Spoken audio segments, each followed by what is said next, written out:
This lecture is on the speed of gravity. I'm going to explain to you why the speed of gravity cannot be the same as the speed of light and why it must be infinite. Currently, scientists think that the speed of gravity is the same as the speed of light. There's been a number of experiments they've done, but I believe in every case they're measuring the energy moving through the gravitational system, not the gravity itself. There's been a number of things that have shown that gravity is instantaneous. First of all orbital calculations from the electron up to galaxy clusters must have no delays added. You have to assume that the speed of gravity is instantaneous. As soon as any delays are added, the orbital calculations immediately become off. Also, Tom Van Flandern, a personal friend of mine who died a number of years ago, specifically proved in his paper what the experiment shows on the speed of gravity, that the speed of gravity must be very fast. What he did was he measured two pulsars that were rotating around each other, and he measured gravitational events that were happening within each that were recognized by the other body. And he calculated that they must be exchanging information at least c times 10 to the 10th as a minimum speed for the speed of gravity. In electronic circuits, the potential difference is felt instantaneously when you turn on any circuit. At that point, the electrons flow at or near the speed of light. Under gravionics, the potential difference is felt through the connections of gravity that make up the electronic circuit. And so this potential is instantaneous.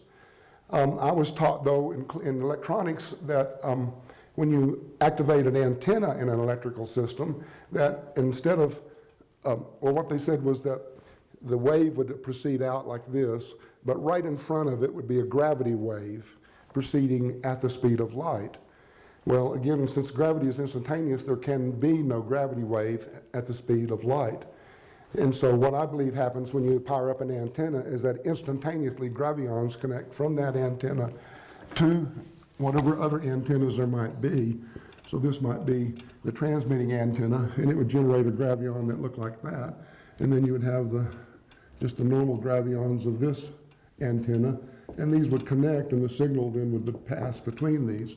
But the generation of these is instantaneous, both in the circuit itself and in the generation of electromagnetic waves. And I believe that the magnetic waves travel through a connection of gravity. Another thing is the second principle of gravionics is that any coordinate system must form itself faster than the fastest thing that moves through that coordinate system. Nature's coordinate system is our connections of gravity.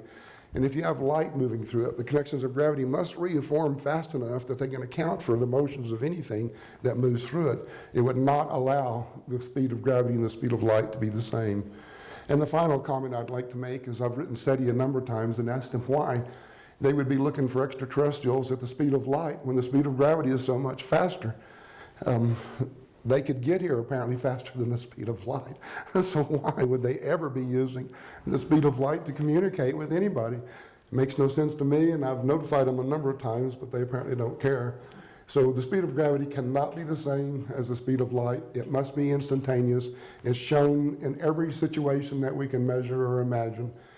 And it's also supported by the Urantia book, which says that it is infinite in speed. Thank you.